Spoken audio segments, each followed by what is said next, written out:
My hands know the job better than I do. 42 years behind machines and mechanisms have taught them to move with a precision that Swiss watchmakers might envy. I polish an old bronze gear from a 1926th year mechanical watch to a soft, warm shine. This piece will outlive me as it outlived its maker. There is something comforting about that. My name is Hambert Thursby. I am 67 years old and I live in Pocatello, Idaho, in the same house I bought with Eleanor 39 years ago. Eleanor passed away 8 years ago. Pancreatic cancer. She left quietly in her sleep, holding my hand. Our daughter Denby had only come for the funeral then and stayed for 3 days. Today is Friday, the day I check the mail and bills. I methodically sort through the stack of envelopes, sorting them by importance. Electricity bill, water bill, phone bill, the usual. The flyers go straight to the recycling garbage can. Eleanor and I were hippies in the 70s, and the habit of sorting the trash has stayed with me forever. My house isn't striking.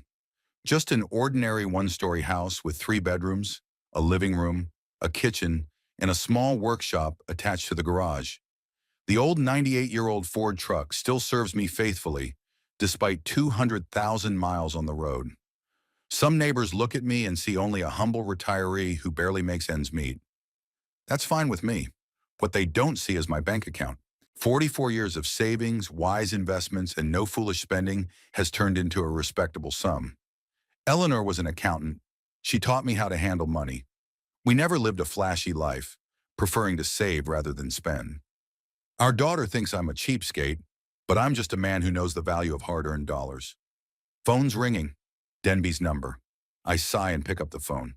"Hello, Daddy, it's me." Denby's voice sounds unnaturally cheerful. She calls once a month, usually when she needs something. "Hello, Denby. How are you?" I'm trying to sound neutral. "Great, great, great. Axel and I have big news. We found a house, a real dream house in that new neighborhood up north. 2 floors, 5 bedrooms, pool." I listen to her rapturously describe every detail, every square meter of this palace. Denby has always been like that. She wants the best, the most expensive, the most impressive. In that, she's not like Eleanor and me. "Sounds impressive," I say after a pause. "Inexpensive." Denby is silent for a moment, then continues in the same enthusiastic tone. "Axel got a promotion at the firm. We can afford it." I know that's not true. Axel works as a middle manager for a construction company, and Denby works as an event coordinator at the Holiday Inn. Their combined income makes it impossible to buy the house she describes without some serious financial acrobatics. But I don't argue. I learned long ago that arguing with Denby is futile. "Congratulations. When are you moving in?" "In a month, and we're going to have a big housewarming party." "You have to come, Daddy." You can hear the impatience in her voice. It was as if she wanted to finish this conversation as soon as possible, to do her duty as a daughter. "Of course I will," I say. "Thank you for inviting me." After the call, I sit in the chair for a long time, looking at Eleanor's picture on the wall. We met in '69 at an anti-war rally. She was the prettiest girl with the Peace Not War banner. Back then, we both believed we could change the world. Then the '70s came. We moved to Idaho, built our little lives. Denby was born. Denby was a difficult child, always wanting more than we could give her. I remember when she was 12, she threw a tantrum because we didn't buy her designer jeans like her classmate Tiffany had. Eleanor said at the time, "Our daughter was born with a prestige nerve." It was an accurate description. At 18, Denby left to attend college in Boise, only to return when the money we were saving for her education ran out. She didn't get a degree, but she got a job in a hotel and soon married Axel Birdwhistle. The guy was good-looking, with ambition and big plans. But he had the look of a man who thought the world owed him. The same look that Denby had. I get up from my chair and go to the workshop. This is where I spend most of my time, restoring old machinery. Right now, there's a disassembled engine from a 1954 Harley-Davidson motorcycle on the workbench. The client promised to pay me well if I bring it back to life. It's not my main source of income, more of a hobby, but it's nice to know that my hands can still create something of value. It's been 3 years since Denby married Axel. In that time, they've changed 3 apartments, each more expensive than the last. Every time I went to visit them, I saw new furniture, new appliances, new clothes in the closets. And every time Denby looked at my old truck, my worn leather jacket and worn boots with ill-concealed contempt. The last time we'd seen each other was 2 months ago, at a barbecue they'd thrown for their friends. I felt out of place among their young, ambitious acquaintances who talked only about careers, investments, and travel. Denby introduced me as my father, he's retired, as if apologizing for my existence. Axel spent the entire evening showing off his new smartphone and talking about his upcoming promotion. I left early, citing fatigue. Denby barely noticed me leave, engrossed in a conversation with Axel's boss's wife about the benefits of organic cosmetics. In the workshop, I put on my safety goggles and turn on the grinder. The metal parts lend themselves like docile animals. Machines are easier than people. They don't lie, they don't betray, they don't disappoint. If something's broken, I can find the problem and fix it. If only my relationship with Denby could be fixed as easily. In the evening, I do my weekly ritual of checking all the financial accounts. I don't have anything extravagant. A retirement account, a savings account, a small investment portfolio, and a basic account for everyday expenses. Together, they add up to about $720,000, the result of decades of saving and prudent investing. Not a fortune, but enough to provide me with a comfortable old age and perhaps leave something for Denby if she ever grows up. Eleanor always said, money is not a goal, it's a tool. We never set out to be rich, but we wanted to be financially independent, and we achieved that. Too bad Denby never understood that philosophy. I check my primary account balance. Everything's fine. I go to my retirement account, no change. The savings account is stable too. The investment portfolio is up a bit. The stock of a technology company I invested in 5 years ago has gone up a bit in value. Nothing extraordinary, but it's nice to see your money working. After checking my finances, I go into the kitchen and make myself a simple dinner, steak and potatoes and salad. Eleanor always said I cooked the best steaks in Idaho. Maybe she was just being kind, but I still follow her recipe: salt, pepper, a little rosemary, and most importantly, patience. You can't rush a good steak. I eat alone, looking out the window at my small manicured yard. In the spring and summer, I grow vegetables there: tomatoes, cucumbers, herbs. In the winter, the yard is empty, but it still looks neat. Eleanor loved this house. She put so much love and care into it. Every corner here reminds me of her. After dinner, the phone rings. This time it's not Denby, but my old friend Mortimer Willen, with whom we fought together in Vietnam and then worked at the factory. Mort lives across town. We see each other once a week, usually playing chess and reminiscing about old times. Hambert, did you hear the news? His voice sounds excited. What news? About Deer Valley. Some rich guy from California is buying up half the lots, and the prices are sky high. Now that house we looked at last year is going for almost $1 million. I remember that house. Mort and I sometimes go to open houses in expensive neighborhoods just for fun. Not that we can afford it, but it's interesting to see how the rich live. It's crazy, I said. Who in their right mind would pay $1 million for a house in Pocatello? Rich Californians fleeing taxes? Mort laughs. You know, my granddaughter works in real estate, and she says it's the hottest market in 10 years. People are taking out huge loans just to buy before prices go up even more.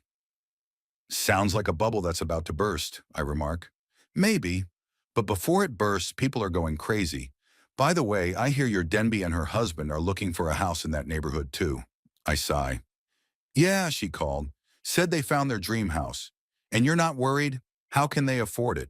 Immerform. Axel supposedly got a promotion, I say without much enthusiasm. Even with the promotion. Mort doesn't finish, but I know what he's thinking. Those houses aren't affordable for people on regular salaries. We talk some more about real estate prices, politics, how the city's changing. We agree to meet on Sunday, to play chess as usual. After the conversation, I can't sleep for a long time. Something bothers me, something to do with Denby and this new house. Perhaps it's just paternal anxiety. I've always worried about her financial decisions. Or maybe it's intuition, developed from years of working with machinery, the ability to sense when something is wrong before there are any visible signs of failure. The next morning, I'm awakened by a phone call. It's Lawrence Sallow, an old friend and colleague of mine from the plant. We started together as young boys and have worked side by side for almost 40 years. Hambert, you old stump, how's it going? His loud voice fills the kitchen. Can't complain, Lawrence. How are you? I'm all right, but my knee's acting up. Listen, I ran into your daughter and her husband in Deer Valley. You know, that new neighborhood for the rich. They were looking at a house. Deer Valley is an upscale neighborhood where homes start at $600,000. I feel a pang of concern. Yeah, she called. Said they found a house. Impressive place. I'll tell you that. By the way, she mentioned that you're helping them buy it. That's a generous gesture, buddy. I freeze with a cup of coffee in my hand. What do you mean? Well, she said you became a co-borrower or something. That you're helping them with the financing. I thought it was great that you could support them. A chill runs down my spine. I didn't do any of that. I never even discussed co-borrowing for anything with Denby. Lawrence, could you have made a mistake? I don't think so, Hambert. She was quite specific. Said you'd finally decided to use your money for something worthwhile. Her words, not mine. My fingers clench around the cup so tightly I'm afraid I'll break it. I see. Thank you for saying that, Lawrence. We talk a little more about the weather, about his arthritis, about old times at the factory. But my thoughts are far away. What is Denby up to? Why is she telling people I'm helping her buy a house? After the call, I sit back in my chair and try to make sense of the situation. Maybe Denby is just embellishing reality to impress the people she knows. It would be her style to give the appearance of a more affluent life than she actually has. But something tells me there's more to it than that. I think back to all the conversations we've had over the last few months. Denby didn't ask me for money, didn't talk about financial difficulties. On the contrary, she emphasized how well they were doing. Axel was supposedly getting a promotion. Denby was expecting a bonus at work. But now I'm doubting all that. I decide to call her and get some clarity. I dial her number, but she doesn't answer. I text her, Denby, we need to talk about the house. Call me when you can. No answer all day. I call again in the evening, same result. This is unlike Denby. She usually responds to messages quickly, especially if it's about something she's interested in. The next day I decide to stop by her place of work. The Holiday Inn is downtown, a 20-minute drive from my house. I park in the parking lot and go inside. At the front desk sits a young girl with a name tag that says Zoe. Hi, can I help you? I'm looking for Denby Birdwhistle. She works as an event coordinator. The girl looks surprised. Denby doesn't work for us anymore. She quit 2 weeks ago. That news takes me by surprise. Quit? She didn't say anything about it. I can't say any more. It's confidential. The girl looks embarrassed. Are you related to her? I'm her father. Oh, she hesitates, then lowers her voice. Look, I shouldn't say this, but Denby didn't quit. She was fired. There was some sort of dispute with the department's finances. I don't know the details, I just heard the chatter. I thank the girl and walk out of the hotel, feeling the ground slipping from under my feet. Denby was fired for some financial irregularities. She didn't say a word to me about it, and now she's about to buy a $600,000 house. And somehow my name is connected to that purchase. The picture is starting to take shape, and I don't like what I see. Instead of driving home, I head to a small cafe downtown where we sometimes meet up with Mort and other friends. I need time to think, to gather my thoughts. Sitting at a table by the window with a cup of coffee, I watch the passers-by. Ordinary people going about their business. A woman with a stroller, a couple of teenagers laughing at something on their phones. A businessman with a leather briefcase. All of them living their lives, unaware of what's going on in mine. I reflect on Denby, on how she's grown up. As a child, she was a bright, inquisitive girl. She loved to draw, make crafts. Eleanor and I believed she could be anything she wanted to be. An artist, an engineer, a scientist. But somewhere in her teens, something changed. She became obsessed with the trappings of success. Fancy clothes, gadgets, popularity in school. It wasn't enough for her to just be happy. She wanted everyone to see her happiness, to envy her. Eleanor and I tried to explain to her that real happiness was not in things, but in relationships, in creativity, in serving others. But our words bounced off her like peas off a wall.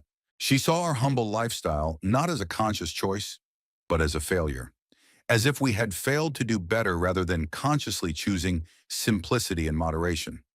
When Axel showed up, I immediately realized that he and Denby were kindred spirits.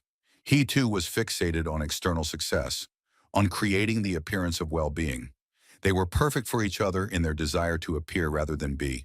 I'm drinking coffee and thinking about what to do next. I need to figure out what exactly is going on with this house and what role I supposedly played in its purchase. But before I can come up with a plan of action, my phone rings. It's Danby. Dad, I got your message. What's wrong? Her voice sounds carefree, like nothing's going on. Like she didn't lose her job or hide it from me or tell people I'm helping her buy a house. I met Lawrence, I say calmly. He said you told him that you told him like I was helping you with the house purchase, that I'd become a co-borrower. Pause. Oh, that. She laughs, but the laugh sounds fake. I was just bragging a little. You know how it is. People always ask how we can afford a house like this. And sometimes it's easier to say we have help than to explain about Axel's promotion and all that. So you lied. It's not a question. It's a statement. Well, Dad, lied is such a strong word. I just, embellished the situation. Anyway, it doesn't matter. We can really afford this house. Even after you got fired. The pause is longer now. Who told you? Is it true? She sighs. Yes, I was fired. But it's not fair. They accused me of some wrongdoing, but I didn't do anything. And I already have a new job, much better than the old one. I don't believe her, but I'm choosing not to argue now. Denby, listen, I'm worried about you. This house, it's very expensive. I don't want you to end up in debt. We're not. She's getting annoyed. Daddy, I'm not a child anymore. I'm 31 years old, I'm married, I have my own life. Axel and I decide what we can and can't afford. Then why are you telling people I'm helping you? I already explained that. It was just, a social lie. People do that. Not everyone lives like monks, counting every cent like you do. Her words hurt, but I don't show it. Okay, Denby, just please don't involve me in any more of your social lies. I don't want people to think I'm involved in buying a house if I'm not. Of course, Daddy. Her voice is getting wimpy. I'm sorry if I upset you. Look, I gotta go. I have a meeting.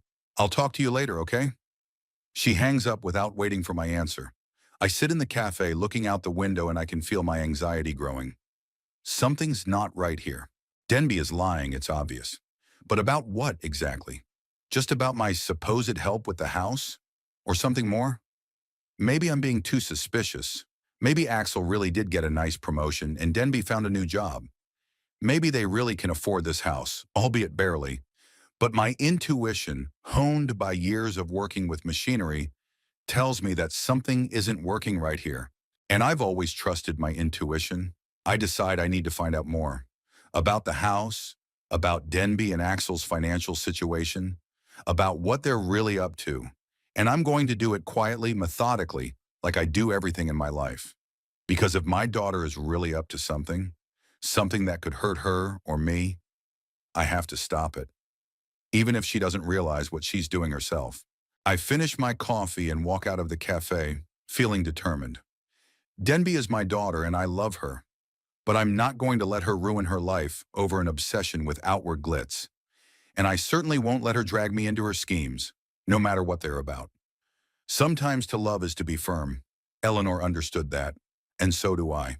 After talking to Denby, my suspicions only grew stronger. Too many ambiguities, too many contradictions. To say I was troubled was to say nothing. It was lodged somewhere between my ribs, like a splinter that couldn't be pulled out. I decided to take action. The next morning began with a methodical check of all my documents. I pulled a folder of important papers out of the safe insurance papers, house and car papers, the will Eleanor and I had drawn up 15 years ago. Everything was in place, but something seemed off, something elusive. Perhaps the papers were in a different order. Or was the folder on a different shelf of the safe? I couldn't tell for sure, but I could feel it. Someone had touched my papers. Denby has a key to my house. I'd given her a spare key after Eleanor died, just in case. She never used it, at least as far as I knew. Until now, going through the papers, I found my last bank statement missing. I usually keep them for 3 months, then destroy them. The last one should have been here, but it wasn't. And then I noticed another oddity. The copy of my birth certificate wasn't lying there the way I always put it. Eleanor had accustomed me to ordering everything, especially documents. Strange coincidences and missing things made me sit down at the computer. I'm not one of those old people who is afraid of technology. After retirement, I took computer courses at a community center and am now fairly confident navigating the digital world. Not an expert, of course, but the basic stuff is within my grasp. I logged into my bank account. No suspicious transactions. Then I checked my credit history. Everything was fine here, too. Or so it seemed to me, until I noticed that a credit inquiry had been made 2 weeks ago. I certainly hadn't made such a request. A chill ran down my spine. It could have been a coincidence, or it could have been a sign that someone was interested in my finances. Someone with access to my personal information. I dialed the bank's number. After a tedious conversation with the answering machine, I was finally connected to a live person, a manager named Rachel. Minus Mr. Thursby, what can I do for you? I need to know if there have been any transactions on my account in the last 2 weeks. Any inquiries, changes, anything. Let's check it out. There's a key tap. Yes, it says here that an account statement was requested 2 weeks ago. Over the phone, using your password and code word. I didn't request any statement. My voice sounded muffled. Pause. Are you sure, Mr. Thursby? The request was authorized correctly. All the data matched. I'm absolutely sure I would have remembered. One more keystroke. There's one more thing. 3 days ago, a request was made for a change of address for correspondence. It, too, was authorized using your credentials. Blood froze in my veins. What address? She gave an address. It was the address of Denby and Axel's apartment. It wasn't me, I said firmly. I didn't change the address. Someone is using my information without my consent. The next hour was spent talking to the bank's security department. I explained the situation and they agreed to block all changes and put additional security on the account. They also advised me to check my credit report in full and contact the credit bureaus to put a freeze on any new loans. After talking to the bank, I sat staring into the void. Someone, and I was pretty sure it was Denby or Axel, had used my personal information to gain access to my financial information. Why? What were they planning? I decided I needed to check my credit report more thoroughly. I paid for the full version online and started studying the document line by line. And that's when I saw it. A mortgage pre-approval request on behalf of Hambert Thursby, according to which I supposedly wanted to borrow $700,000. $700,000. Almost all of my savings from 40 years of work. I felt the room begin to spin, took a deep breath, trying to calm down. I needed to think clearly. The pre-approval was not the loan itself. Perhaps nothing terrible had happened. I may have been able to stop it in time. I called the bank that issued the pre-approval. It wasn't my usual bank, but one of the big national ones, with a branch in Pocatello. After a long wait on the line, I was answered by a mortgage loan officer. I'd like to inquire about the status of the mortgage loan application submitted on my behalf, I said, trying to sound calm. Of course, sir. Your name? Hambert Thursby. A pause, a clatter of keys. Yes, I see your application. It was approved 3 days ago. Congratulations. Excellent credit rating, by the way. I felt the blood drain from my face. Approved? You mean it's already been approved? No, not exactly. Approval is valid for 30 days. In that time, you have to submit all the necessary documents and finalize the deal. No loan has been issued yet. I was relieved, but it was short-lived. Tell me, is there a co-borrower on the application? Yes, your daughter, Denby Birdwhistle, and her husband, Axel Birdwhistle. That's it. It all makes sense now. Denby and Axel weren't just telling people I was helping them buy a house. They were actually trying to get a loan in my name by making themselves co-borrowers, and they'd already been pre-approved. This application was fraudulently submitted, I said, surprised at the calmness in my own voice. I never applied for this loan or agreed to be a borrower. The specialist was silent for a moment. Sir, we have all your documents signed by you. If you claim this is a fraud, you need to go to the police and file a formal report. I'll do that, I replied, though I was clenching inside at the thought of having to file a report against my own daughter. After the conversation, I sat still for a long time, trying to realize what had happened. My daughter, my only child, had tried to use my name, my credit history, to take out a huge loan, without my knowledge, without my consent. It wasn't just a betrayal, it was a crime. I thought of Eleanor. What would she say now? What would she do? She had always been gentler than me, but she had her principles too. Denby needs to learn to take responsibility for her actions, she would say. Otherwise, she'll never grow up. But filing a police report, it could have ruined Denby's life. A conviction for fraud, maybe even jail time. Could I do that to my own daughter? On the other hand, if I did nothing, they could close this deal. Take out a loan for $700,000 in my name. And what if they can't pay it back? Then I'd lose everything. My savings, my house, my reputation. I decided to talk to Denby directly first. Give her a chance to explain herself before taking any serious steps.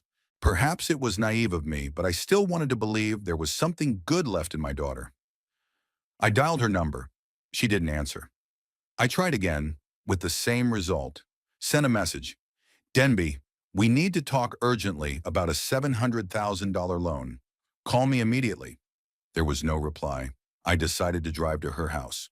I got in my old Ford and headed toward their apartment complex on the other side of town. On the way, I tried to think of what I would say. How to ask my own daughter why she was trying to steal my identity. How to express my frustration, my pain. As I pulled up to their house, I noticed Axel's car wasn't in its usual spot. Could it be that they had left? Or was he the only one absent? I took the elevator to the 8th floor and rang the doorbell. No one answered. I rang again, longer. Silence. As I was about to leave, I heard sounds from the neighboring apartment. The door opened and an old woman looked out. "Are you here to see the bird whistles?" she asked. "They're not home. They've gone to see their new house, I think." "New house?" I asked her again. "Do you know where it is?" "In Deer Valley," the woman lowered her voice. "It's a luxury neighborhood. I don't know how they can afford it, to be honest. I heard he's in some middle position at a construction firm, and she just lost her job. But they're always bragging about their acquisitions." I thanked the woman and walked back to the elevator. Deer Valley is a big neighborhood, but I remembered that Lawrence had met them there recently. He might know a specific address. I called Lawrence from the car. Says him, "Remember you said you saw Denby and Axel at Deer Valley? Did you happen to remember which house they were looking at?" "Of course I remembered," Lawrence answered. "It was that big blue-roofed house on Deer Trail, house number 17, right next to the little pond. You can't miss it." I thanked him and hung up. I had the address now. I could drive there right now and take them by surprise. But what would I say? How would I act? I decided to stop by the house first, gather my thoughts. On the way, I thought about how far Denby had come. She didn't just apply for a loan, she forged my signature on the paperwork. It wasn't just fraud anymore, it was forgery, a serious crime. At home, I sat down at my computer and began researching identity theft and loan fraud laws. The picture was bleak. Denby faced up to 10 years in prison if the case went to trial, plus fines, a criminal record that would stay with her for life. I didn't want that for my daughter despite what she'd done, but I also couldn't let her take out a loan in my name. I needed to find a way to stop this without ruining her life permanently. After a few hours of deliberation, I decided the best solution was to talk to her in person, show her that I knew what her plans were, and give her a chance to make things right voluntarily. If she agreed to withdraw the loan application and promised never to do it again, I wouldn't go to the police. I dialed her number again. No answer again. I began to worry. What if they were already finalizing the deal? What if it's too late? I decided to drive to Deer Valley immediately. I got in my car and drove to the address Lawrence had given me. Deer Valley was on the north side of town, about 20 minutes from my house. It was a newer neighborhood with large homes on spacious lots, each worth at least $600,000. I easily found Deer Trail in house number 17. It was an impressive modern-style building with large windows and a really blue roof. Nearby was a small ornamental pond with a fountain. The house looked exactly as Denby had described it on the phone. A dream house. In the driveway was Axel's car, the new SUV he'd bought last year. So they were here. I parked on the street and sat in the car for a while, gathering my wits. What am I going to say? How would I respond to their excuses, their lies? Finally, I got out of the car and headed for the front door. But before I could ring the bell, I heard voices coming from the backyard. Axel's loud laughter, and Denby's voice saying something enthusiastic. I walked around the house down the paved driveway. In the backyard, next to the unfinished pool, stood Denby, Axel, and a man in a business suit, probably a realtor or a bank representative. They didn't see me, absorbed in their conversation. I stopped around the corner of the house, not wanting to interrupt their conversation, and frankly, hoping to hear something that would clarify the situation. All the paperwork will be ready by Wednesday, the man in the suit said. "Hmm. As soon as we get the final signatures, the house will officially be yours." "That's terrific," Denby exclaimed, clapping her hands like a child. "I can't believe we're going to have our own pool." "And a jacuzzi," Axel added, putting his arm around her shoulders. "Don't forget the hot tub." "Speaking of signatures," the man in the suit continued, flipping through some papers in a folder, "we still need your father's signature on a few documents. Are you sure you can get it by Wednesday?" I froze, listening. Denby waved her hand nonchalantly. "No problem. Dad will sign anything I ask him to. He doesn't even read what he signs." "And he's sure he's willing to be the primary borrower?" There was a slight hesitation in the man's voice. "People his age don't usually take out such large loans." "He's happy to help," Denby said confidently. "Actually, it was his idea. He wants us to have a nice house. Don't you, honey?" Axel nodded, then laughed and said, "Come on. He won't even ask what he's signing up for." "That old man won't know anything." He and Denby laughed like it was the funniest joke ever. I felt something inside me finally shatter. Not just cracked, but shattered into 1,000 pieces. The last thread that connected me to my daughter was severed. That old man won't know anything. They weren't just trying to use me, they were mocking me. They thought I was so stupid, so naive, that I would just sign the papers for a $700,000 loan without asking a single question. Anger, cold and calculating, filled me. Not the kind of impulsive anger that makes you scream and pound your fist on the table. No, it was the quiet, methodical anger of a man who has worked with machinery all his life and knows that sometimes you have to take a machine completely apart to fix it. I quietly stepped back, walked back to my car, and drove away. They didn't even notice my presence, too engrossed in planning their luxurious life with my money. On the way home, I made a decision. I wouldn't yell at Denby. I wouldn't beg her to come to her senses. I will not appeal to her conscience or guilt. It was all useless. I just heard her and Axel talking about me. To them, I was just an old man who was easily fooled. Instead, I would take action. Methodical, calm, calculated. As I always did in my work when faced with a difficult problem, the first thing I did was to call the bank that had pre-approved the loan and let them know that I was withdrawing my consent to the transaction. I explained that my daughter had applied without my knowledge and I was not going to take out this loan. The manager was surprised but promised to block the transaction. I then called the credit bureaus and put a freeze on any new loans in my name. Now no one can take out a loan using my information without my express authorization. Finally, I called my old friend Jeremiah Allbones, a former lawyer who specialized in financial crimes. I told him the situation and asked for advice. "This is serious, Hambert," he said after a long pause. "What your daughter did is a felony. You can file a report on her and she'll be arrested." "I don't want her arrested," I replied.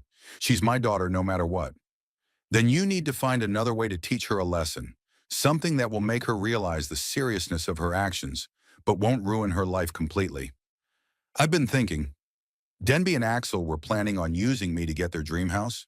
They were counting on me not knowing anything, or finding out too late when the deal was already finalized.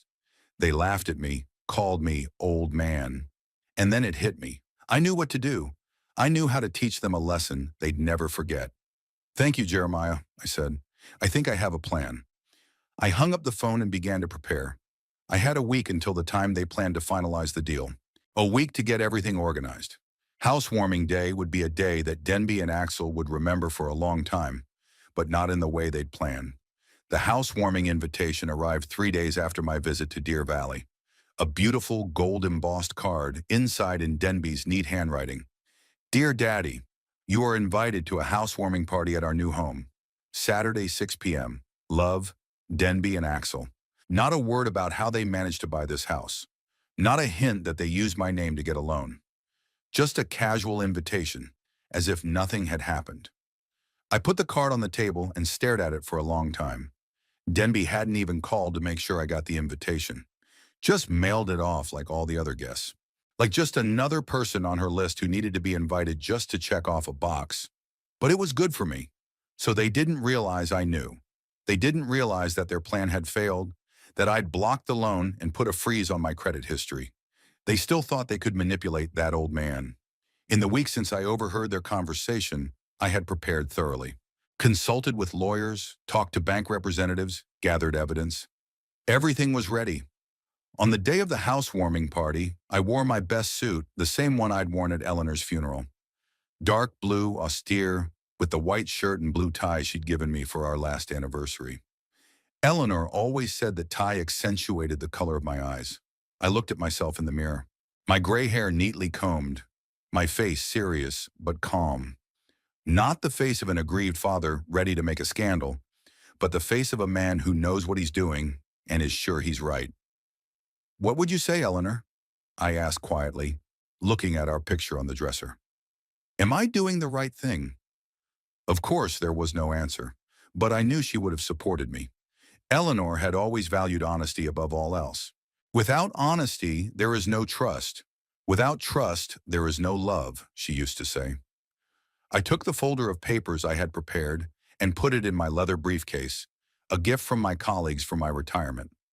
Then I left the house and got into my old Ford. Usually Denby wrinkled her nose at the sight of that car, thinking it wasn't prestigious enough. Today it didn't bother me. On the way to Deer Valley, I picked up Gerald Relish, the bank representative I'd arranged to meet. He was a young, energetic fellow with a serious look and a firm handshake. "Mr. Thursby," he said as he got into my car, "I'm still not sure this is the best way to solve the problem. We could just block the accounts and start a formal investigation." "I know, Mr. Relish," I replied. "But I want my daughter and her husband to realize the seriousness of their actions. I want them to realize that you can't play with other people's lives with impunity." He nodded, not quite convinced, but ready to follow my plan. We pulled up to the house on Deer Trail 17 around 6:30. I was intentionally half an hour late. I wanted all the guests to have already gathered. There were lots of cars parked in the driveway and along the street. The party was in full swing. "Wait here," I said to Gerald. "I'll send for you when it's time."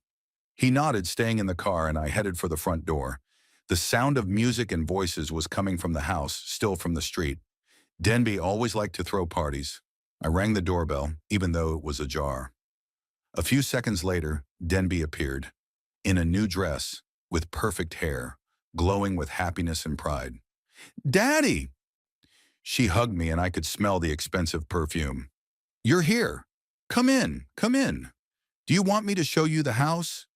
"Sure," I said with a smile that I hoped looked sincere. "I'd love to see it." I followed her inside.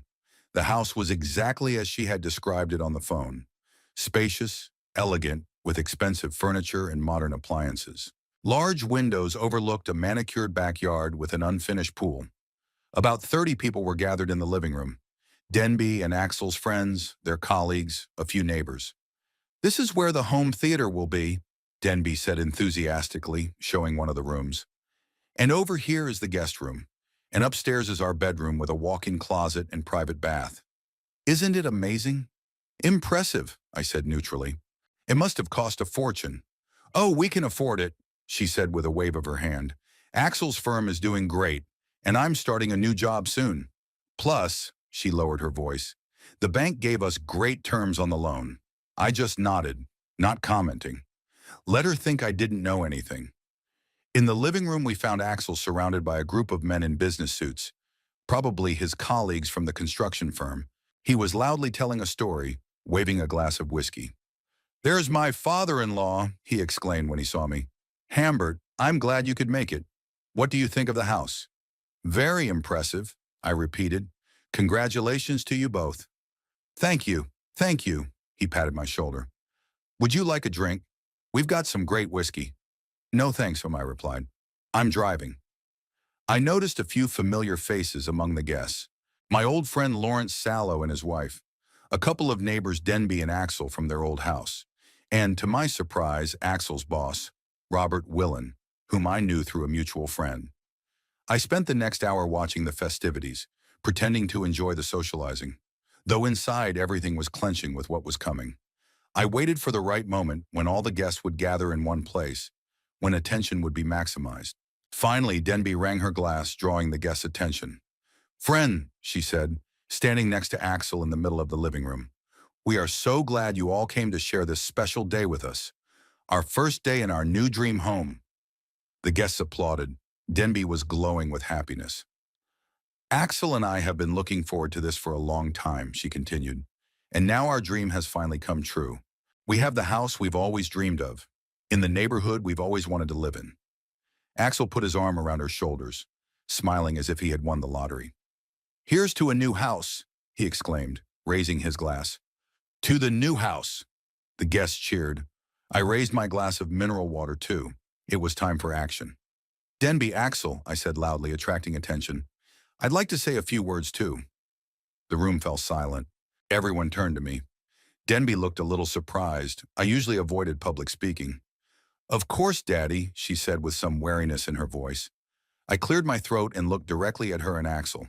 "I'm really glad you invited me here today," I began calmly, "because I have some news I want to share too. News about how this house was actually bought." Denby laughed nervously. "Daddy, I don't think the guests will be interested in the financial details." "Oh, I'm sure they'll be very interested," I interrupted her, "especially those who work with Axel." I opened my briefcase and pulled out a folder of documents. "This house was bought with a $700,000 mortgage," I continued, still calm. "A loan made in my name without my knowledge or consent." There was absolute silence in the room. Denby's face turned pale, and Axel froze with his glass in his hand. "My daughter and her husband stole my identity, forged my signature, and tried to charge me with a debt that equaled all my savings from 40 years of work." I pulled a copy of the loan application out of my folder and held it up for all to see. "Here is the application, submitted supposedly in my name. I never signed it. This signature is a forgery." Denby took a step forward, her voice trembling. "Daddy, you don't understand. We were going to pay off this loan ourselves.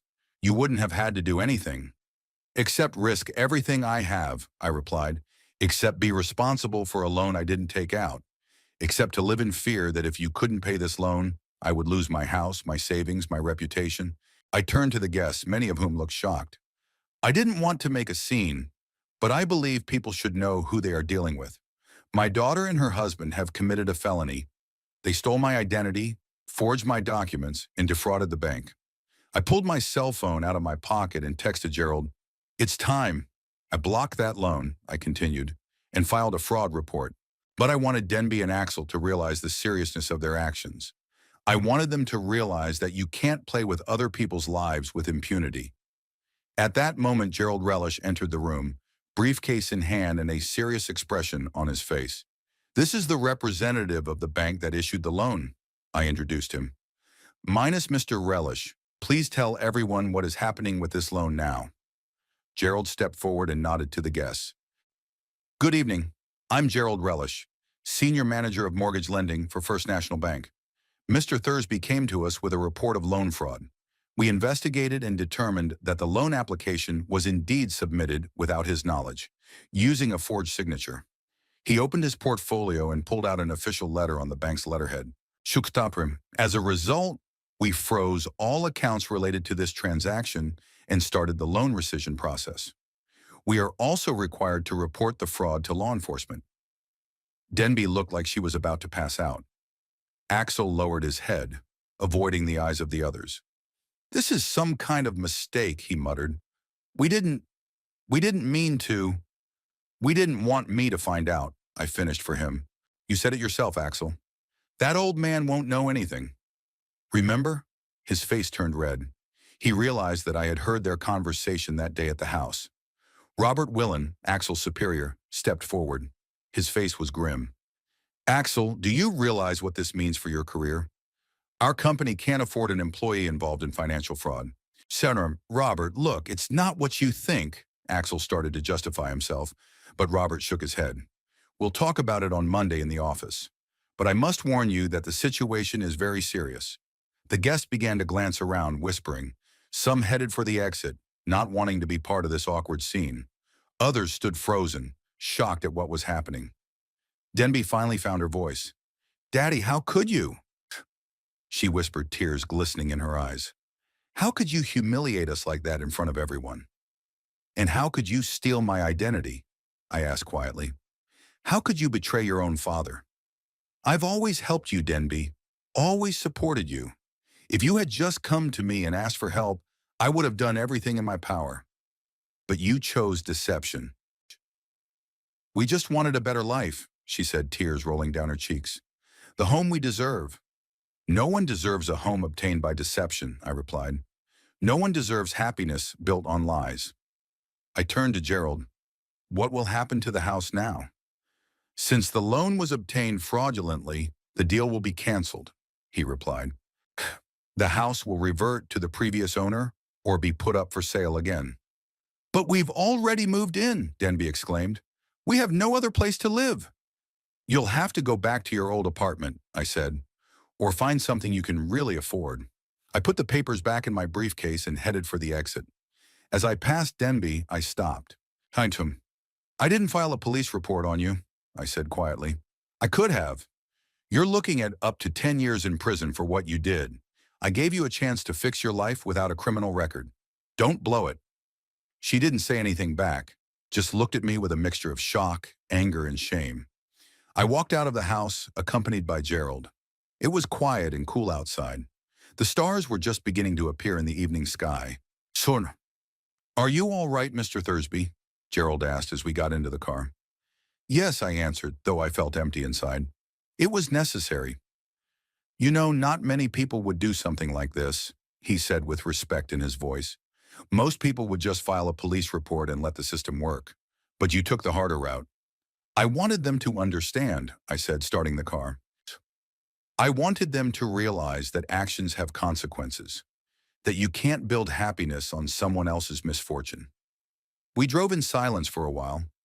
I thought about Denby, how she'd grown up, about where I went wrong as a father. Maybe Eleanor and I had been too soft. Maybe we should have been tougher, more insistent in instilling our values in her.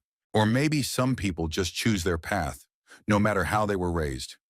Maybe Denby has always been like that, hungry for more, not appreciating what she has, willing to step over others for her own desires. "What will you do now?" Gerald asked, interrupting my thoughts. "Go on with my life," I answered simply. "Go about my business, my projects. I can't control Denby's actions, but I can control mine." We pulled up to the bank office where Gerald had left his car. "Thanks for your help," I said, shaking his hand. "You're welcome, Mr. Thursby," he replied. "Just doing my job. I hope things work out between you and your daughter. In time." I nodded, though I wasn't sure that was possible. Some bridges once burned cannot be rebuilt. I drove home, alone in the silence of the car. My thoughts went back to the day Denby was born. How I had held her, so small and defenseless, and promised to always protect her, to always love her. And I kept that promise as best I could. Even today, in exposing her deception, I did it out of love, to protect her from an even bigger mistake, from possible imprisonment. But love doesn't always mean approval. Sometimes loving means standing firm, even if it hurts. Sometimes you have to let a person face the consequences of their actions so they can grow, change for the better.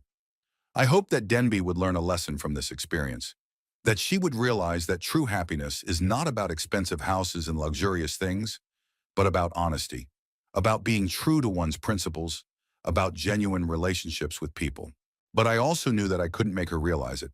She would have to come to it on her own. And that is perhaps the hardest lesson for a parent to learn, to realize that you can't live your life for your child, can't make them the person you hope they will become. As I pulled up to my humble home, I felt a strange sense of relief. Here within these walls, I was honest with myself and with the world. Here I lived by my own rules according to my own values. And while today brought pain and disappointment, it also brought clarity and confirmation that I had done the right thing. I parked the car, walked into the house, and turned on the lights. Everything was as it always was, quiet, calm, safe. I made my way to the living room and sat in my favorite chair. looking at Eleanor's picture. I did it, I said quietly. I hope you would approve.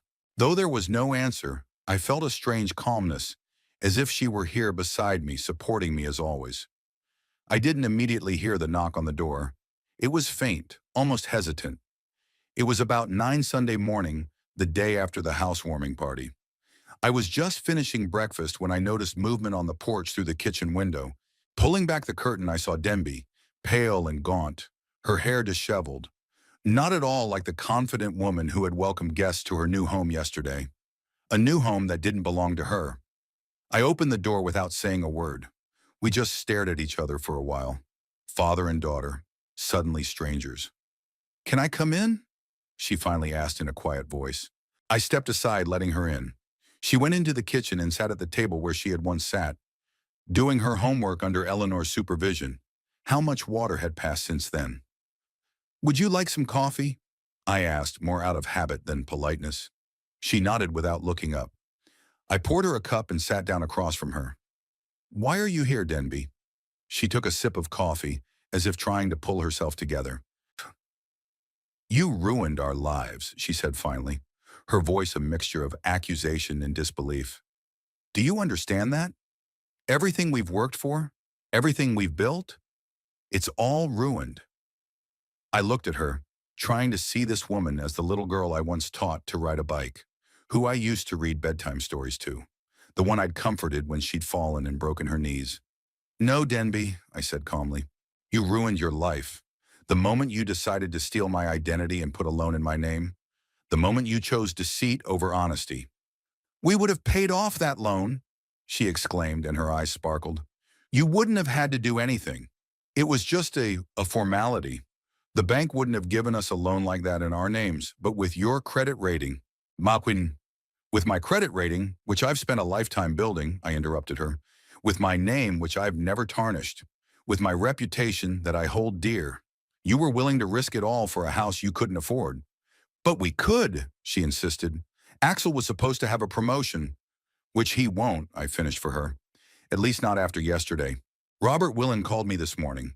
Axel is suspended pending an investigation. With any luck, he'll just get fired. If not, the company can sue him for fraud. Denby's face contorted. You talked to his boss? Behind our backs? He called me, I answered. He wanted to make sure I was okay. And to tell me he admired my courage. Not every father would have had the courage to do that. Denby snorted. Courage? You call that courage?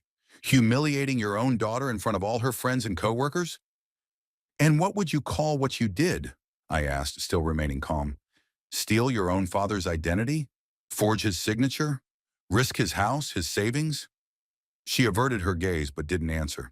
Instead, she set the cup on the table with such force that the coffee spilled out onto the tablecloth. You know what the funny thing is? Axel said I shouldn't have trusted you. That you've always been a cheapskate who'd rather save money than help his family. And he was right. Those words should have hurt me. But strangely, I felt only tired. I've always helped you, Denby. Paid for your college. Gave you money when you were in a bind. But there's a difference between helping and letting yourself be used. If you really wanted to help, you'd just let us use your name for credit, she exclaimed. It wouldn't have cost you anything. Except for the risk of losing everything if you couldn't pay the loan, I reminded her.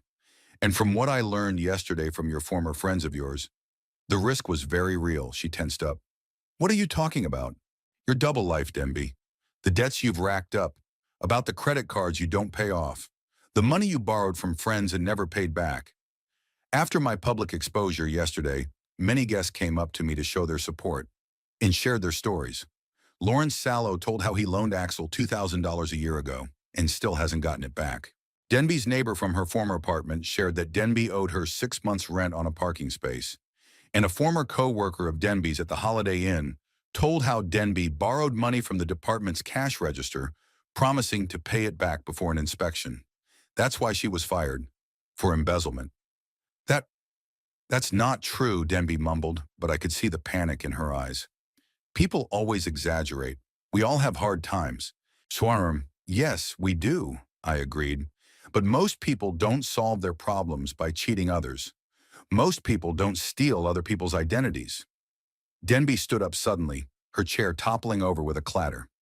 You don't understand. You've never understood. Axel and I deserve a better life. We deserve a nice house, nice things, the respect of people. But the world is against us. There's always something in the way. A delayed promotion, a bad bank loan, a car breaking down at the worst possible time. It's always something. I looked at her, and in that moment she reminded me of myself at 12, when she was throwing a tantrum because she couldn't get the newest iPhone like her friend Tiffany.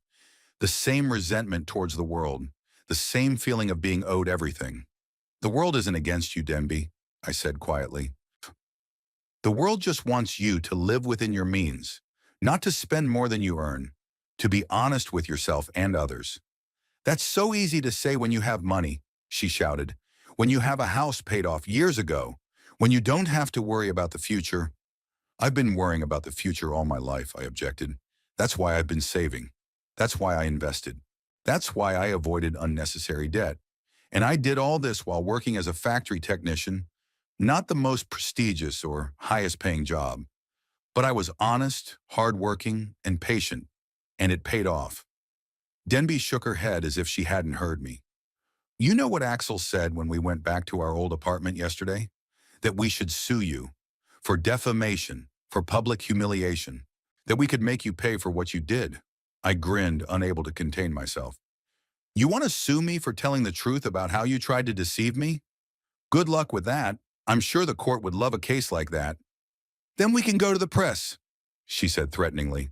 Tell them how an abusive father publicly humiliated his daughter, how you ruined our lives over some technicality. Identity theft is not a technicality, Denby. It's a crime. And by the way, I could still file a police report against you. I chose not to give you a chance to make amends. But if you want to escalate, I can reconsider. That threat seemed to make her think twice. She was silent, and I saw her expression change from anger to fear, then to cold calculation. So okay, she said finally in a calmer tone. Let's be reasonable. What can we do to remedy the situation? You can start by taking responsibility for your actions, I replied. Recognize that what you did was wrong. Apologize to everyone you owe money to. Start living within your means. That's it? She asked suspiciously. Hey, you're not going to demand that we pay you back some money? What money? The loan's canceled, the house deal's off. You have gained nothing but public shame, she snorted. Yeah, thanks for that. Now everyone in town is talking about us. We've become a laughingstock. Better to be a laughingstock than a criminal, I said. And believe me, people will quickly forget. They've got enough problems of their own. At that moment, her cell phone rang. She took it out of her purse, looked at the screen and answered it. Yes, Axel? She listened for a while, her face growing more and more tense. What? When? But we've paid in the past. I see. Yes, I'll be right there. She hung up the phone and looked at me accusingly. We had our electricity cut off at the apartment. Apparently, we haven't paid our bills for the last 3 months. Axel says it's your fault. If you hadn't made a scene yesterday, we'd already be living in a new house where all the bills are included in the maintenance fee. I shook my head. Shifting responsibility again? If you haven't paid your bills in 3 months, that's your decision, not mine. She stood up, grabbed her purse. I gotta go. Axel can't even take a shower without hot water. Denby, I called out when she was already at the door. I hope that yesterday will be a lesson to you, that you'll realize that you can't build happiness on lies and deceit. She turned around, and in her eyes I saw not remorse, but cold determination. The only lesson I've learned is that you can't be trusted, that you will choose your principles over your own daughter's happiness, that when you have to choose between helping your family and saving your precious money, you'll always choose money. This isn't about money, Danby. It's about honesty, trust, respect. Call it what you want, she shrugged. But know this, if Mom were alive, she would never have let you do what you did yesterday. Those words were calculated to hurt me, and they succeeded. I felt my heart clench at the thought of Eleanor. You're wrong, I said quietly. Your mother valued honesty above all else, and she would have been the first to say that you should take responsibility for your actions. Denby didn't answer. She just turned and walked out, slamming the door so hard the glass shook. I sat in the kitchen, staring at Denby's cooled cup of coffee. The conversation had left a bitter taste in my mouth. I'd hoped that after last night she'd understand, realize the seriousness of her actions, but she still blamed everyone but herself. She still thought everyone owed her. She still saw my action not as a lesson, but as a betrayal. The phone rang, interrupting my thoughts. It was Lawrence Solo. Hambert, how are you, buddy? I've been better, I admitted. Denby had just been here. The conversation wasn't going well. I can imagine, Lawrence sighed. Listen, I'm calling because I heard something interesting. Axel called Robert Willen this morning, trying to convince him not to fire him. Promised to pay back all the money he borrowed from the company. Borrowed? I asked him again. You mean stole? Exactly. Turns out Axel wasn't just cheating the bank and you. He'd also been forging accounts at the construction firm, diverting money to his personal account. Robert only found out about it now when he started the audit after yesterday. I closed my eyes, feeling a wave of fatigue wash over me. Jesus, how deep is this rabbit hole? Deep enough, Lawrence said grimly. And there's one more thing. Remember Emma Mayflower, Denby's former co-worker at the hotel? She told me that Denby wasn't just borrowing money from the till. She was systematically falsifying event records, embezzling some of the customers' payments. That's why she was fired, and that's why she can't get a job in the hotel business in Pocatello. Her name is on a blacklist. I remained silent, digesting this information. The extent of Denby and Axel's deception was bigger than I could have imagined. This wasn't an isolated mistake, not a moment of weakness. It was a way of life. Thank you for telling me, Lawrence, I said at last, though I can't say I'm glad to hear it. I understand, his voice was full of sympathy, but I thought you should know better, especially if Denby and Axel try to manipulate you or make you feel guilty. They've already tried, I sighed. Denby had even threatened to sue me for public humiliation. Lawrence snorted. Good luck to her with that one. Any judge would laugh upon hearing such a lawsuit. That's exactly what I said. We talked some more. Lawrence invited me to dinner the following Friday. His wife Martha was making her famous apple pie. I accepted, though without much enthusiasm. Thoughts of Denby and Axel, of their lies and manipulations, kept me on my toes. After my conversation with Lawrence, the doorbell rang. On the porch stood Mortimer Willen, my old friend from Vietnam. Hambert, he shook my hand firmly. I'm sorry to drop by unannounced. I was in the neighborhood, thought I'd stop by. I let him in, offered him coffee. We sat down in the living room, and Mortimer looked at me carefully. You look like shit, buddy. I feel the same way, I admitted. Tough weekend. I heard, he nodded. News travels fast in a small town, especially something so dramatic.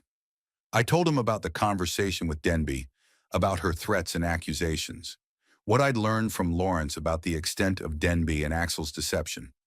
I don't know what to do, Mort, I admitted. Part of me wants to just wash my hands of it, forget I have a daughter. The other part still hopes that she can change, that this could be a lesson to her. Mortimer was silent for a long time, staring out the window at my small, manicured yard. You know, he said finally, there was a guy in our unit in Vietnam. Johnny Miracle, remember him? Always borrowing money, never paid it back. Always making excuses why he couldn't pay. But he was always the best dressed, always had the best cigarettes, the best whiskey. We all knew he was dishonest, but we put up with him because, well, it's complicated in war. I nodded, remembering Johnny, a tall guy with a charming smile and eyes that never laughed along with his lips. When the war ended, Johnny came home and started a business, used his family's money, his friends' money, and bank loans. Everything went well for the first year or two. Then his company went bankrupt. He was spending more than he earned, leading a lavish lifestyle he couldn't afford. A lot of people lost money, including his parents, who had invested all their savings. Mortimer paused, sipped his coffee. Do you know what happened afterward? His parents forgave him. They always excused him, always believed his promises that things would be different next time. And you know what? Nothing changed.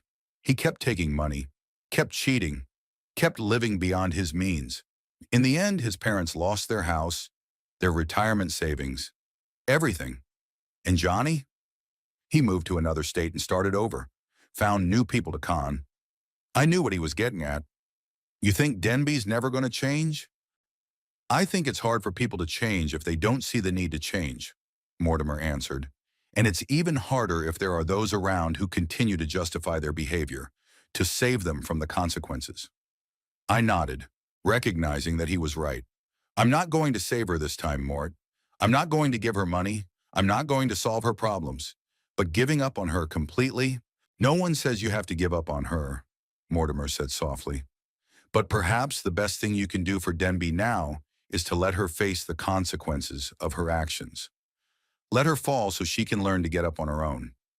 After Mortimer left, I sat in silence for a long time, pondering his words. He was right, I couldn't save Denby from herself.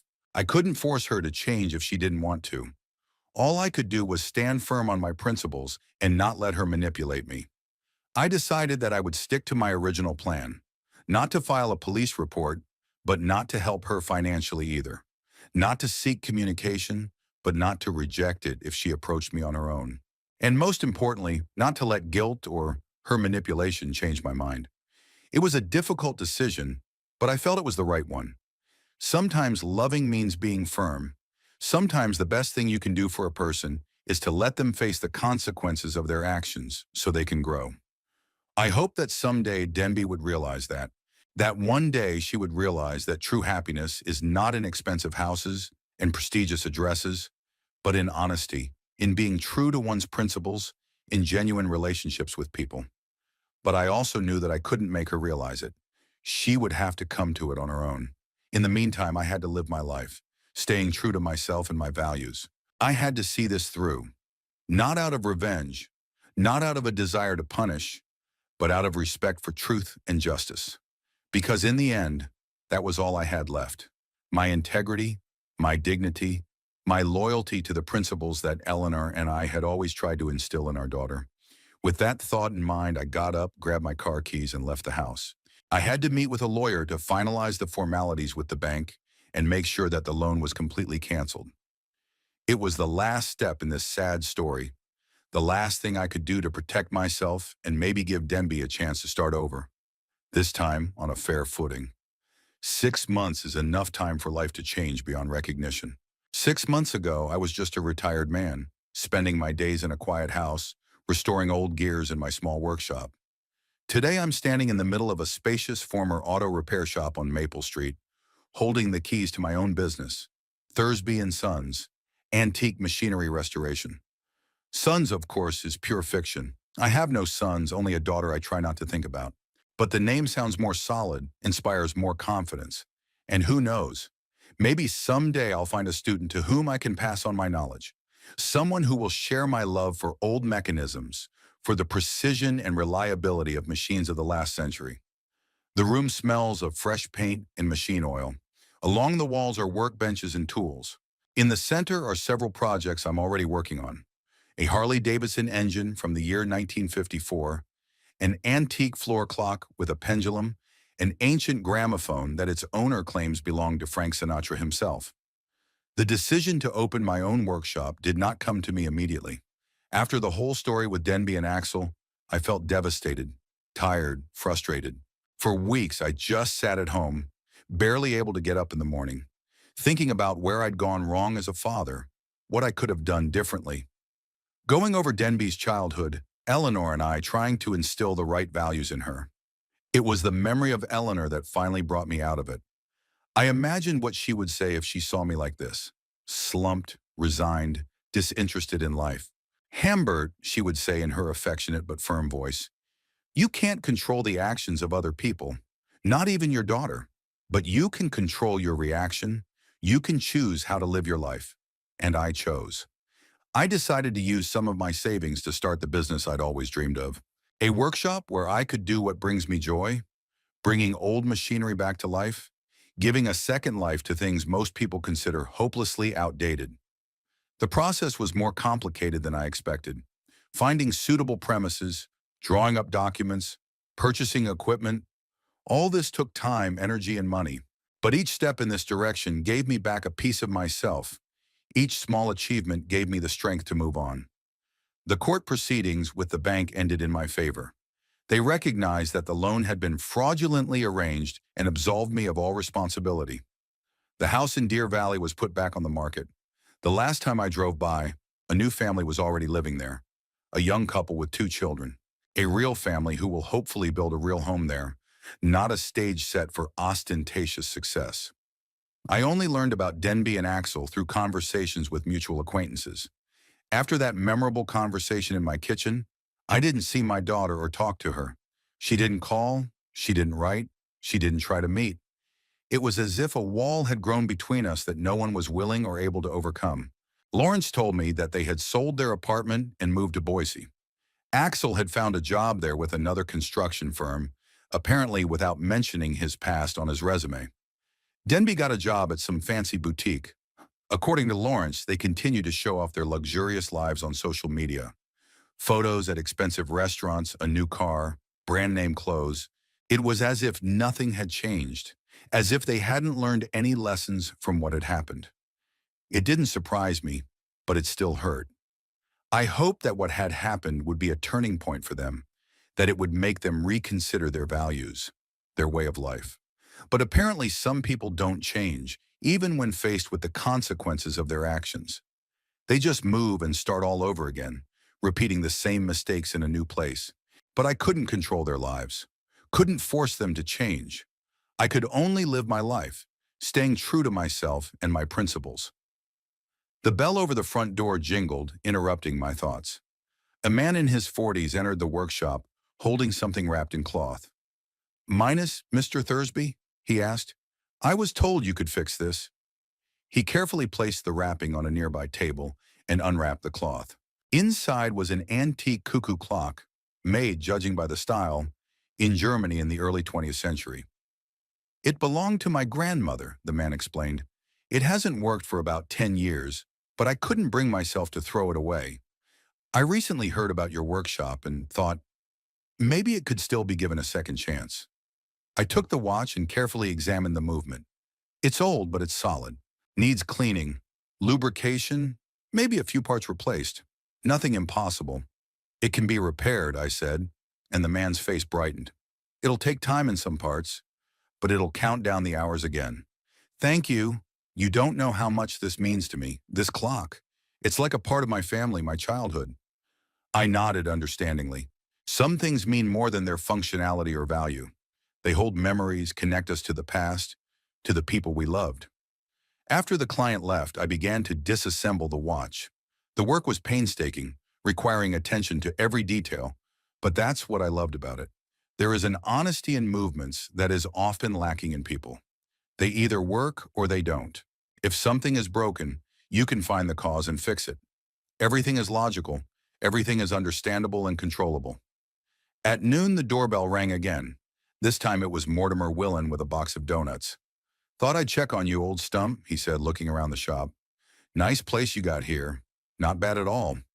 We sat down at the little table in the corner that I used for breaks. Mortimer told me the latest news, gossip, jokes. I listened, half listening, enjoying his company.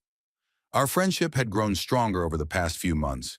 We saw each other more often, sometimes went fishing, often played chess in the evenings. It wasn't just with Mortimer that our relationship strengthened. I began to socialize more with other old friends and met new people through the business. Every Wednesday, Lawrence, Mortimer, and I and a few other friends would gather at Joe's Cafe for a chess tournament. On weekends, I would sometimes join a group of vintage car enthusiasts who would gather in the park to show off their restored cars. Life went on, and there was more joy in it than I expected after all that had happened. The pain of Denby's betrayal hadn't disappeared completely. I doubt it ever would, but it had gotten quieter, muffled, like an old wound that still reminded me of itself on rainy days, but no longer interfered with life. "By the way," said Mortimer, interrupting my musings, "have you heard about Denby and Axel?" I tensed. "Ilian, did something happen?" "They got divorced." Mortimer took a bite out of his donut, looking at me sympathetically. "Axel went off to some woman at his new firm. left Denby with credit card debt and rent she can't pay on her own. I felt something clench inside. Despite everything that had happened, Denby was still my daughter, and the thought of her suffering, even if it was because of her own mistakes, was painful. Is she all right? Mortimer shrugged. I don't know. Lawrence had spoken to her former roommate. Apparently, Denby was going to move in with some friend until she got back on her feet. I nodded, not knowing what to say. Part of me wanted to help her, to call her, to offer her money or at least support. The other part reminded me that this kind of behavior on my part, always being there to save her, to solve her problems, was what had led to her never learning to take responsibility for her actions. Asha-kun, are you thinking of calling her? Mortimer asked, as if reading my mind. I don't know, I answered honestly. I'm not sure she'd want to talk to me, and I'm not sure I'm ready to let her back into my life. It's your decision, buddy. Mortimer patted me on the shoulder. Only you know what's right for you. After he left, I sat for a long time, staring at the cuckoo clock I'd been working on, thinking about Denby, how she'd grown up, our happy times together, about how she had gradually changed, becoming more and more obsessed with the outward signs of success, less and less concerned with honesty and integrity. I remembered the first time she'd lied to me, at 6, saying she hadn't taken candy from a vase, even though her cheeks were covered in chocolate. How at 12 she stole money from my wallet to buy a fancy bracelet. How at 16 she forged my signature on a permission slip to go to a party where, I later learned, there was alcohol and drugs. All the signs were there, right from the start. I just didn't want to see them. Or maybe I did see them, but I hoped she would outgrow it, that Eleanor and I's values would eventually take over. Now I knew that wasn't the case.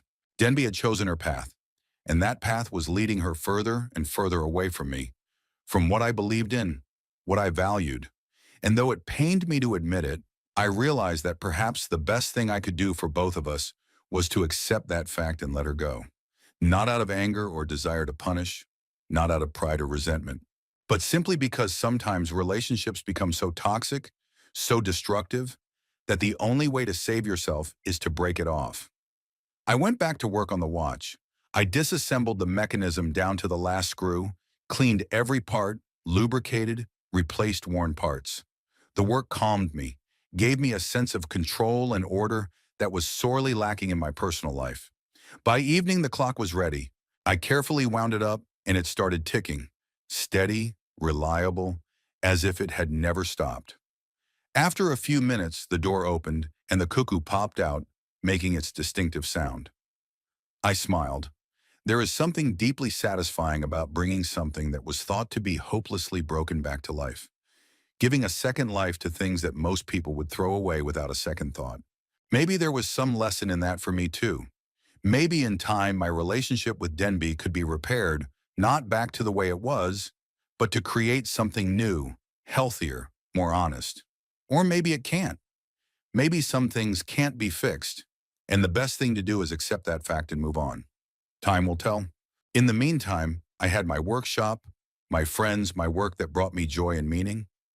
I had my life, which I decided to live by my own rules, according to my own values, not allowing anyone, not even my own daughter, to make me deviate from them.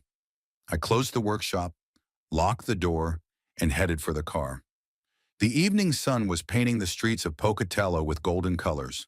People were rushing home after work. Families were walking in the park. Life went on in all its ordinary splendor. As I drove past Denby and Axel's old house, I saw a new family living there. A minivan was parked in the driveway. Children's toys were scattered on the lawn. New life, new beginnings. At home, I sat in my favorite chair, looking at Eleanor's picture. I had spoken to her less often lately, as if I were gradually letting go not only of the past, but also of my habit of clinging to it. You know, Eleanor, I said quietly, I don't think we've done too badly. We gave Denby everything we could. Love, support, examples of honesty and hard work. That she chose a different path was her decision, not our fault. I imagine she would have nodded, maybe with that soft smile that always said, I know you're right, but I still worry. And I think you would approve of my new workshop, I continued. You always said that I should do things that bring me joy, that life was too short to waste it on regrets and what-ifs. I fell silent, feeling tears come to my eyes. Not from grief, but from some strange, light feeling of acceptance and gratitude for all the good things in my life, for the love I've experienced, for the lessons I've learned, even from the most painful experiences. The phone rang, interrupting my musings. The number was an unfamiliar one, with a Boise area code. I hesitated for a few seconds before answering. If it was Denby, was I ready to talk to her? What would I say? What would she say? But in the end, I hit the answer button. Because no matter what, I was still her father. And if there was any chance of mending what was broken between us, I had to at least try. "Hello," I said, not knowing what to expect, but ready for any turn of events. Because that's what life is all about, isn't it? In the willingness to accept what comes, even if it's not what you expected or wanted. In the ability to adapt, to change, to grow. In realizing that some connections, even the deepest and strongest ones, sometimes break, and it's not necessarily someone else's fault, it just happens. And in realizing that sometimes a broken relationship is not the end, but a new beginning, a chance to build something different, maybe even better, or at least something more honest and healthier for everyone involved. I didn't know what this call would bring, reconciliation or a final breakup, but I was ready to face either outcome with an open heart and a clear mind, because that's the only way to truly move forward, without fear, without regrets, without lies, with a willingness to accept the truth, whatever it may be, and live according to it. After all, that's what I've been trying to teach Denby all these years. Maybe not with words, but with the example of my life. And maybe one day she'll learn that lesson, and if she doesn't, well, I'll still live my life according to my beliefs, because I don't know how to do otherwise.